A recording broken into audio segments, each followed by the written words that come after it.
December 25th, 2007. A Siberian tiger named Tatiana launched herself out of her enclosure at the San Francisco Zoo, clearing a 12-foot wall that was never meant to be crossed. In seconds, she was on the visitor walkway, face to face with three young men who had no idea what was coming. What followed would become one of the most shocking animal escapes in modern history. A 19-minute hunt that turned Christmas night into chaos. The 911 dispatcher received the call with a mix of confusion and disbelief. "There's a tiger out," the voice on the other end said, breathless and panicked. "People are hurt. We need help now."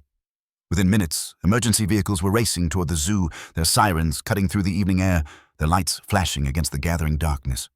What had begun as an ordinary Christmas would soon become one of the most scrutinized incidents in American zoo history.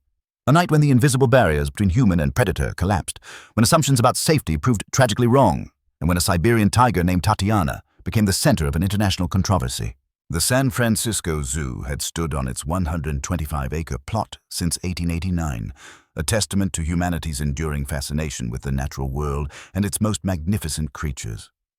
Over the decades, it had evolved from a simple menagerie into a modern zoological facility housing more than 250 species from around the globe. Families came on weekends to watch sea lions perform, to marvel at the graceful giraffes, to press their faces against glass and observe creatures they would never encounter in their daily lives. It was a place of education, conservation, and entertainment. A place where the wild was made safe, where predators were contained behind concrete and steel. Inside Exhibit 5, the Tiger Grotto, lived one of the zoo's most impressive residents. Tatiana was an 8-year-old Siberian tiger, a subspecies known for its massive size and striking beauty. Born in the Denver Zoo in 1989, she had been transferred to San Francisco in 2005 as part of a breeding program. At 350 pounds, with a body length exceeding 9 feet from nose to tail, she represented the apex of predatory evolution, muscle, claw, and fang honed by millions of years of natural selection. Her coat bore the distinctive orange and black stripes that had made tigers iconic, and her eyes held that peculiar intensity that all great cats possess, a look that seemed to see through rather than at the humans who came to observe her. But Tatiana's history at the San Francisco Zoo was not without incident. On December 22nd, 2006, exactly 1 year and 3 days before Christmas 2007, she had attacked a zookeeper during a public feeding demonstration. The incident happened in full view of visitors. The keeper, a woman who had worked with big cats for years, approached the enclosure following established protocols. What went wrong remains partially unclear, but in a matter of seconds, Tatiana lunged through the feeding chute and seized the keeper's right forearm. The attack lasted only moments, but the damage was catastrophic. The keeper lost her forearm. Tatiana was immediately quarantined while zoo officials and animal behavior specialists investigated. The investigation concluded that the attack was likely triggered by a combination of factors: spatial proximity, feeding excitement, and perhaps some aspect of the keeper's movements that Tatiana interpreted as prey-like. The tiger was not euthanized. Instead, she was placed in temporary isolation, and the zoo promised to implement stronger safety protocols. New training procedures were established, warning signs were updated, but the physical enclosure itself, the concrete moat and walls that separated Tatiana from the public, remained unchanged.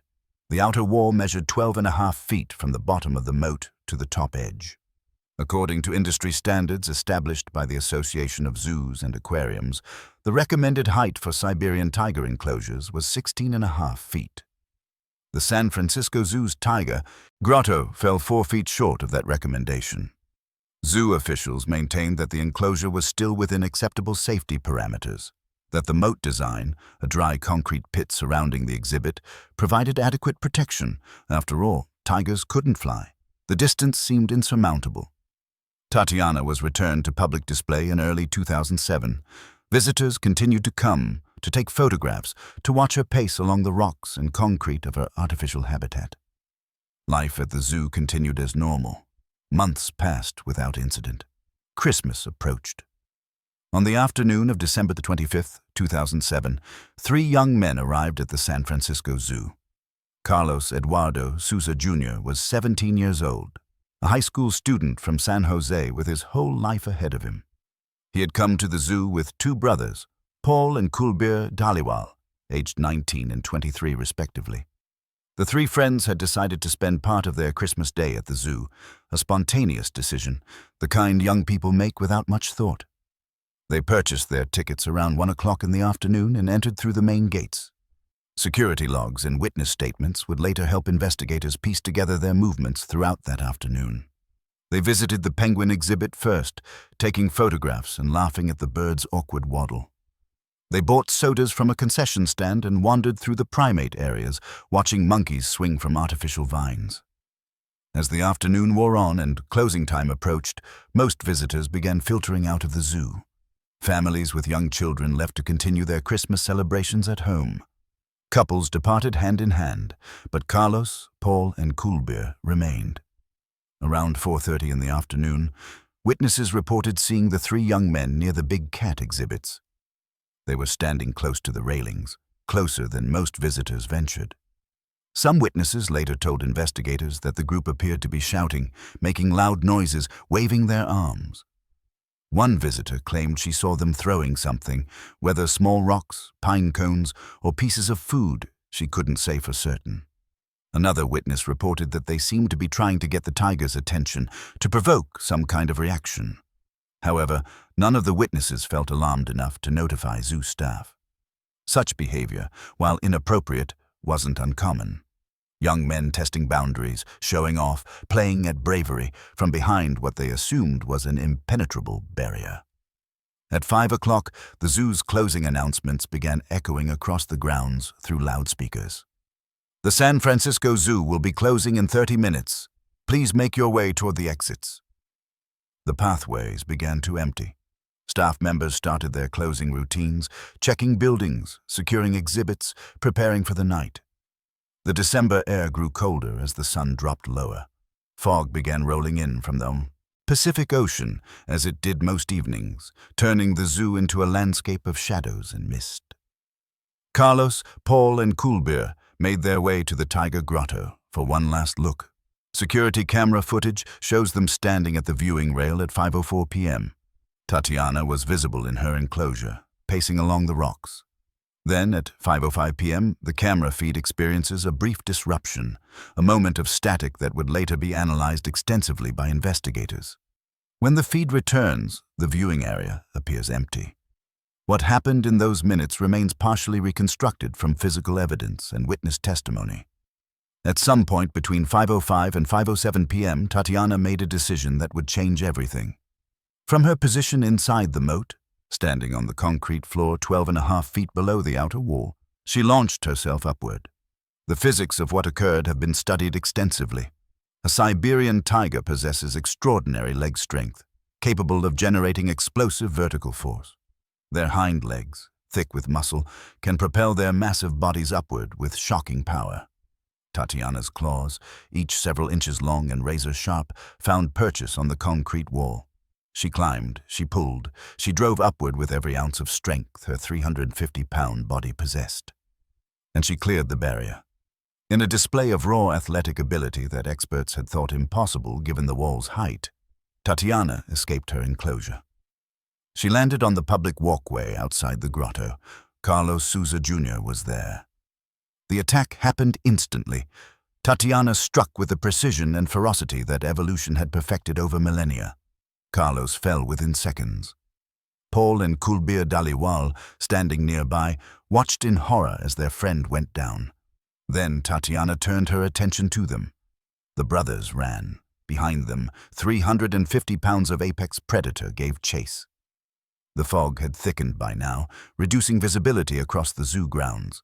The brothers sprinted through pathways they barely knew, their hearts hammering, their breath coming in ragged gasps, the sound of their own footfalls mixing with the padding of massive paws behind them.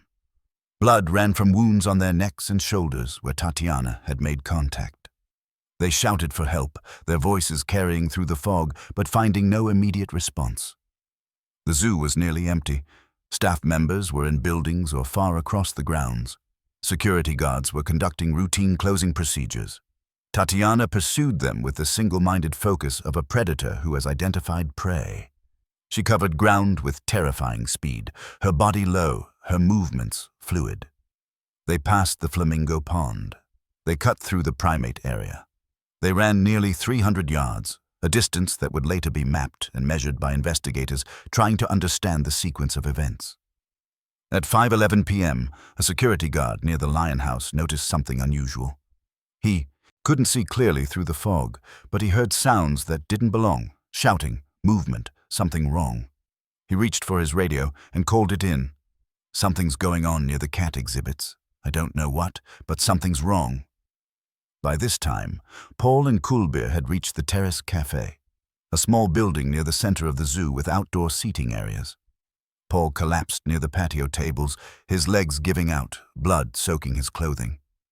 Kulbir grabbed his brother and pulled him beneath a table, both of them trying to make themselves small, invisible, anything to escape the predator they knew was close. Tatiana circled the cafe area.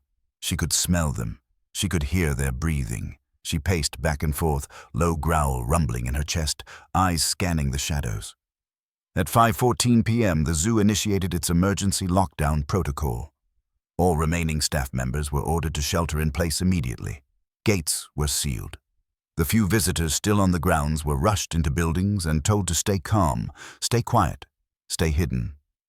Zoo officials tried to process what was happening. A tiger loose, people injured, Christmas night turning into a nightmare. Meanwhile, the 911 call had reached the San Francisco Police Department. Multiple units were dispatched. Officers were given what limited information was available. Escaped tiger, San Francisco Zoo, multiple victims, animals still at large. The responding officers had no special training for such a scenario. This wasn't a situation covered in standard police academy curriculum.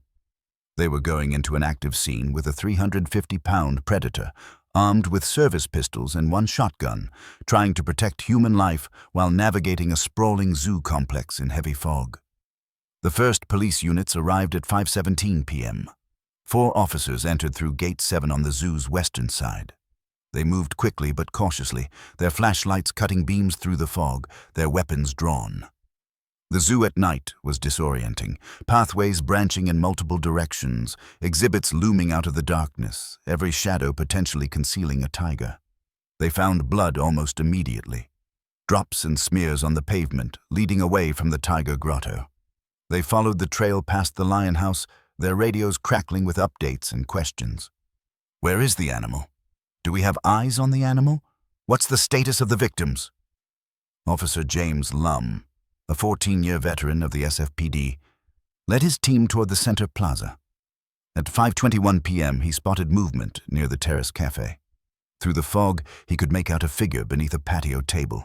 A person, clearly injured, bleeding heavily, and 20 feet away, pacing back and forth in the half-light, was Tatiana. Officer Lum raised his weapon. He shouted a warning, though later he would say he wasn't sure if he expected the tiger to respond to verbal commands or if he was simply following training, announcing his presence. Tatiana stopped pacing, her head turned toward the officers, her eyes locked onto them. For a moment, everything was still, then Tatiana crouched, her muscles coiled, and she charged. She came directly at the officers, covering the distance with explosive speed. Officer Lum and his fellow officers had perhaps 2 seconds to make a decision. They fired. 4 shots rang out across the zoo grounds, echoing off buildings and concrete, momentarily louder than anything else in the night. Tatiana's forward momentum carried her several more feet before she collapsed onto the pavement.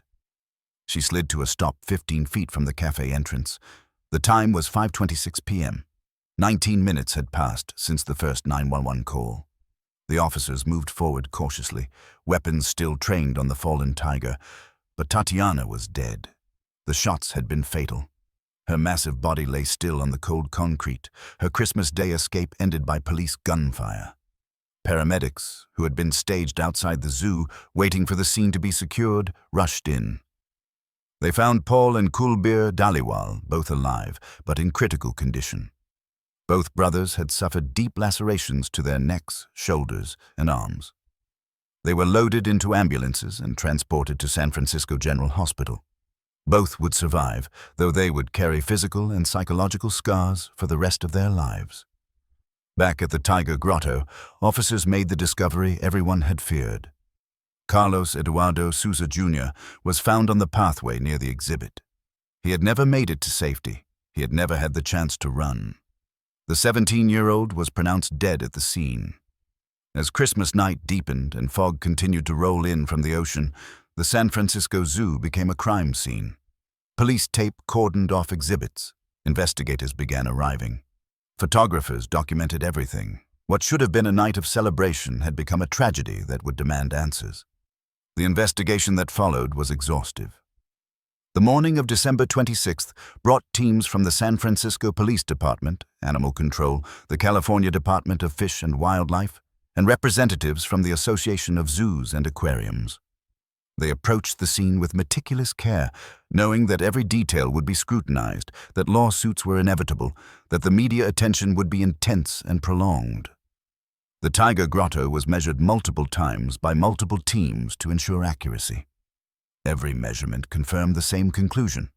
The outer wall stood 12.5 feet from the floor of the moat to the top edge. The recommended standard for Siberian tigers was 16.5 feet. The enclosure was 4 feet below the industry recommendation. While it had been considered acceptable by some standards, it was now undeniably proven insufficient.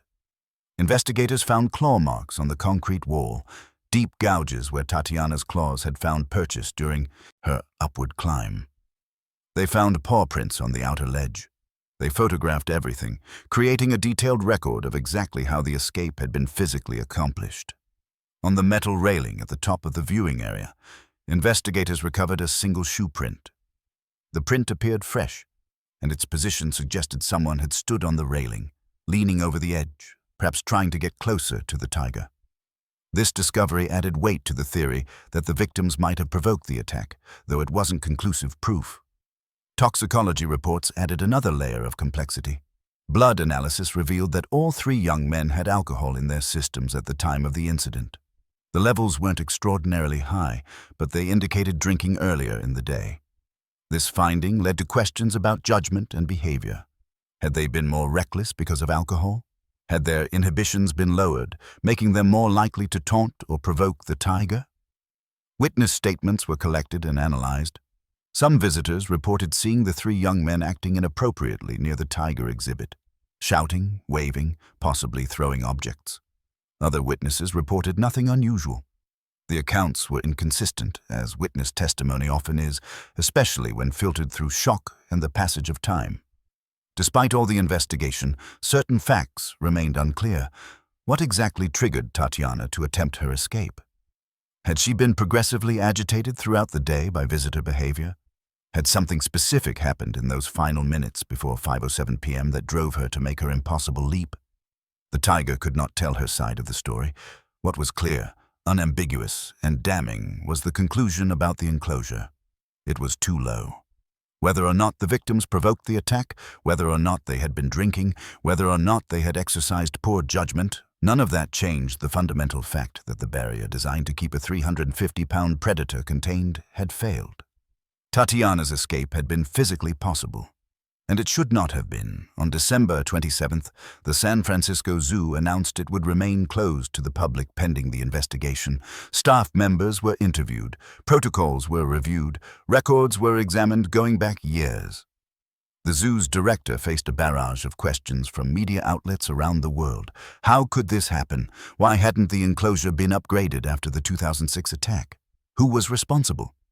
The city of San Francisco and the zoo's management found themselves facing multiple lawsuits. The Dhaliwal family filed suit for the injuries sustained by Paul and Kulbir. The Souza family filed wrongful death suit for Carlos. The legal arguments centered on negligence, the failure to maintain adequate safety standards, the failure to upgrade the enclosure despite known risks, the failure to protect visitors from a dangerous animal. By the end of December, settlement negotiations were underway. Neither the city nor the zoo wanted a prolonged legal battle that would keep the tragedy in headlines for months or years. In January 2008, settlements were reached with both families. The terms were not publicly disclosed, though legal experts estimated the payments reached into the millions of dollars. As part of the settlements, Neither family would speak publicly about the details of the case. The tiger grotto was demolished. Construction crews removed the inadequate walls and began building a new enclosure from the ground up. The new design featured a wall measuring 16.5 feet from moat floor to top edge, exactly meeting the industry standard. Additional safety measures were implemented throughout the zoo. Barrier heights at other big cat exhibits were reviewed and upgraded where necessary. Visitor observation areas were redesigned to prevent people from leaning over railings or standing on walls. Tatiana's body had been removed from the scene on Christmas night under police supervision. It was transported to the UC Davis Veterinary Medical Teaching Hospital, where a complete necropsy was performed. The examination confirmed that she died from gunshot trauma. The necropsy also provided detailed information about her overall health, her age, her physical condition. By all measures, she had been a healthy, prime-age tiger. There was no evidence of disease or injury that might have explained abnormal behavior. She had simply done what tigers do: seized an opportunity, acted on instinct, pursued prey. Carlos Eduardo Sousa Jr. was laid to rest on December 30th, 2007. His funeral in San Jose drew hundreds of mourners, family, friends, classmates, and community members who had never met him but felt compelled to pay respects. He had been 17 years old, a young man with dreams and plans and a future that would never come. His death certificate listed the cause as mauling by tiger, a phrase so unusual that medical examiners had to look up proper terminology. Paul and Kulbir Dhaliwal spent weeks recovering in the hospital. Both underwent multiple surgeries to repair the damage Tatiana had inflicted. Both bore permanent scars from the attack. After their release, they returned home and withdrew from public life. They declined interview requests from media outlets. They did not write books or appear on television programs. They simply wanted to move on, to process the trauma privately, to rebuild their lives away from cameras and questions. On January 3rd, 2008, the San Francisco Zoo reopened to the public. Attendance was down initially as visitors stayed away, uncertain about safety, uncomfortable with the recent tragedy. But gradually, families returned. Children pressed their faces against glass. Tourists took photographs. Life continued, as it always does. In March 2008, the new Tiger Grotto opened. The enclosure featured the upgraded wall height and improved visitor barriers. A new Siberian tiger was eventually brought to the zoo to occupy the exhibit, though staff members and longtime visitors would always remember Tatiana. The investigation was officially closed in the spring of 2008. The final reports concluded that the escape had been caused by inadequate enclosure design, that the tragedy could have been prevented with proper barriers, and that while victim behavior may have contributed to the incident, the primary responsibility lay with the zoo's failure to maintain adequate safety standards. In the years since, the Christmas Day tiger attack has been studied in veterinary schools, zoo management programs, and animal behavior courses. It has become a case study in what happens when safety standards are compromised, when the distance between human and predator is measured in feet rather than certainty. It has prompted zoos worldwide to review their enclosures, to measure their walls, to ensure that the barriers holding apex predators are truly adequate. Tatiana became, in death, more famous than she ever was in life. Her name appears in academic papers and safety protocols. Her story is told as a cautionary tale. But for those who were there on Christmas Day 2007, the officers who responded, the zoo staff who watched helplessly, the paramedics who tried to save lives, the families who lost a son and brother, she is not an abstract lesson or a case study. She is the reason Carlos Sousa Jr. never turned 18. She is the reason Paul and Kulbir Dhaliwal carry scars. She is the reason Christmas will never feel quite the same. The fog rolled in from the Pacific Ocean that night, as it does every night, covering the San Francisco Zoo in cold, gray mist. And somewhere in that fog, for 19 minutes, the barrier between wild and civilized collapsed, and a Siberian tiger named Tatiana reminded the world that some distances cannot be measured in feet alone.